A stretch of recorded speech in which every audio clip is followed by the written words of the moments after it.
Good morning class. आज मैं आप लोग को हिंदी 2 पढ़ाऊंगी। आपके हिंदी 2 के पाठ्य पुस्तक का नाम निहारिका है। बेटा, आप सबको पता है निहारिका का अर्थ क्या होता है?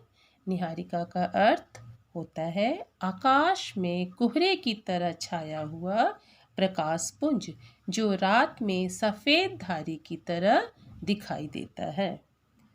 मैं फिर एक बार बता रही हूँ, आकाश में कोहरे की तरह छाया हुआ प्रकाश पुंज जो रात में सफ़ेद धारी की तरह दिखाई देता है, उसे निहारिका कहते हैं। तो आप सब समझ गए होंगे कि निहारिका का अर्थ क्या होता है। तो चलिए मैं आपको कहानी पढ़ाना शुरू करती हूँ। आपकी कहानी का नाम है बालक की दयालुता पाठ 2। इस कहानी में एक ऐसे बालक की दयालुता के बारे में बताया गया है जो बालक अपने बारे में कभी भी कुछ नहीं सोचता था। वह हमेशा दीन दुखियों की सहायता करता था, वह उनकी मदद करता था। वो बालक खुद नहीं खाता था, गरीबों को खिलाता था। उसके हाथ में जो कोई भी वस्तु होती थी उसे वह गरीबों में बांट देता था, चाहे वह वस्तु कितनी कीमती ही क्यों ना हो। वह भूखे खुद रहता था और अपने सामने दुखियों गरीबों को भरपेट भोजन कराता था। बेटा, आप सबको पता है ये बालक आगे चलकर किस नाम से प्रसिद्ध हुआ? ये बालक आगे चल के स्वामी विवेकानंद के नाम से प्रसिद्ध हुए। स्वामी विवेकानंद में देशभक्ति और दयालुता की भावना बचपन से ही कूट कूट कर भरी हुई थी। वह दीन दुखियों की सहायता में हमेशा जुटे रहते थे। वह अपना परवाह तनिक भी नहीं करते थे। वो हमेशा दीन दुखियों की चिंता किया करते थे। तो चलिए आज हम इस कहानी में उस दयालु बालक के बारे में पढ़ेंगे। सबसे पहले मैं ऊपर लिखे हुए कठिन शब्द के बारे में बताऊंगी। आप सब ध्यान से सुनेंगे, उसके बाद मैं कहानी पढ़ाऊंगी। दयालुता, निश्चिंत, अत्यंत, निश्चय, हर्षित, निर्धन, आशीष, विख्यात। माँ अपने बेटे की दयालुता से बहुत परेशान थी। कोई साधु महात्मा या भिखारी उसके द्वार से खाली हाथ न जाता। घर में जो कुछ भी उस बालक के हाथ में आता वही याचकों को दे डालता। कौन सी चीज़ कितनी कीमती है इसकी उसे तनिक चिंता न थी। दीन दुखियों पर दया भाव के सामने वह सब कुछ भूल जाता था। दान देना तो माँ को भी भाता था, पर उन्हें अपने घर के खर्च की भी तो चिंता रहती थी। माँ तो सोच समझकर अपनी शक्ति के अनुसार दान देती थी। बेटे को समझाने से भी जब बात ना बनी तो माँ ने उसे ऊपर के कमरे में बंद कर दिया। न वह लड़का नीचे दरवाजे तक आएगा और न किसी मांगने वाले को घर की कोई वस्तु दे पाएगा। माँ अब निश्चिंत हो गई।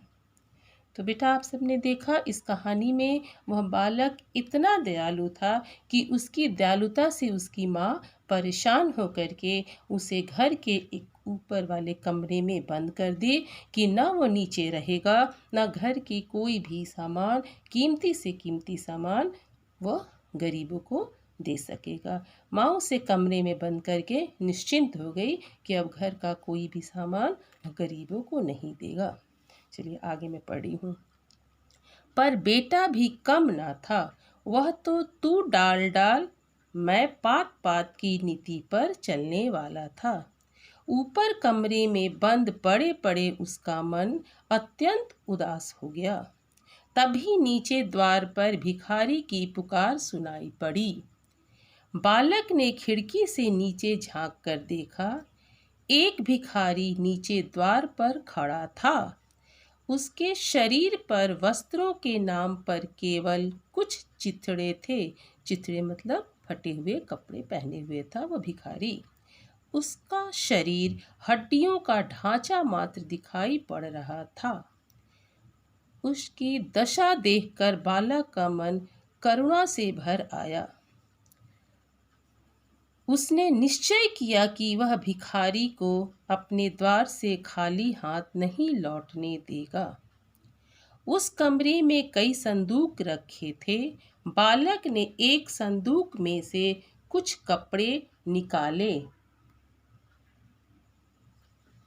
और हर्षित होकर खिड़की में से नीचे भिखारी के ऊपर डाल दिए।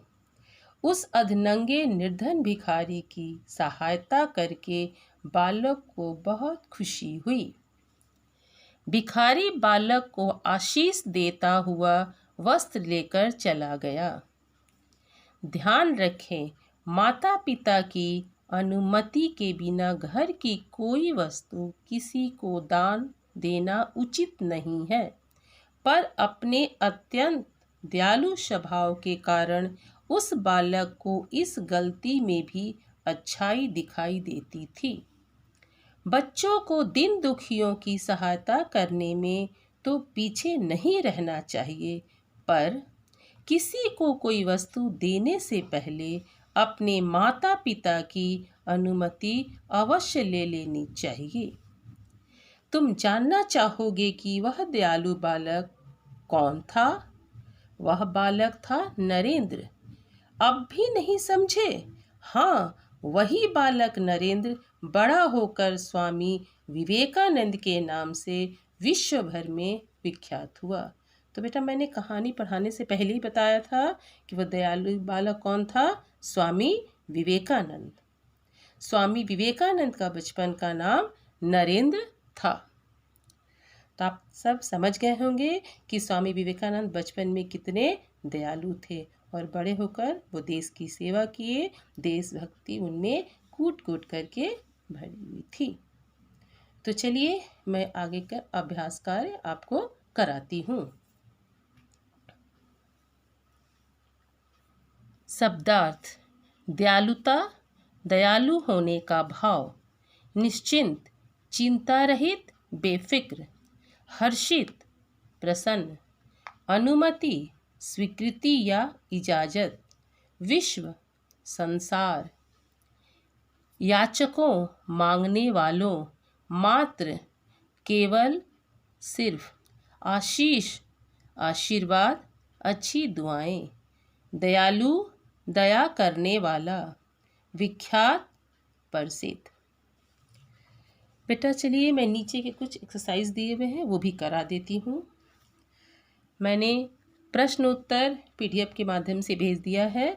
नीचे के जो खाली स्थान है वो मैं करा देती हूँ। ठीक शब्द चुनकर खाली स्थान भरिए।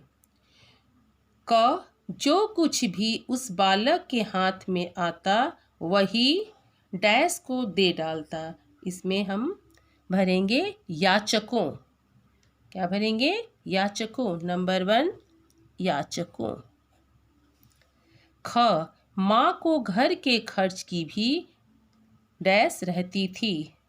ख में हम क्या फिल करेंगे? चिंता। ग, कमरे में बंद बालक का मन अत्यंत डैश हो गया। इसमें हम क्या फिल करेंगे? उदास।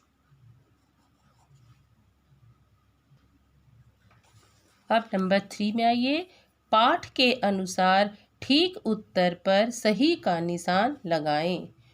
क, माँ ने अपने बेटे को कमरे में बंद कर दिया जिससे कि, यहाँ 3 ऑप्शन दिए हुए हैं, जो सही होगा उस पर हम सही का निशान लगाएंगे। नंबर 1, बालक शरारत ना करे। नंबर 2, बालक डरकर पढ़ने लगे। नंबर 3, बालक किसी भिखारी को घर का सामान ना दे पाए। इसमें सही उत्तर है नंबर 3। तो चलिए इस बॉक्स में इस तरह सही का निशान लगाएंगे।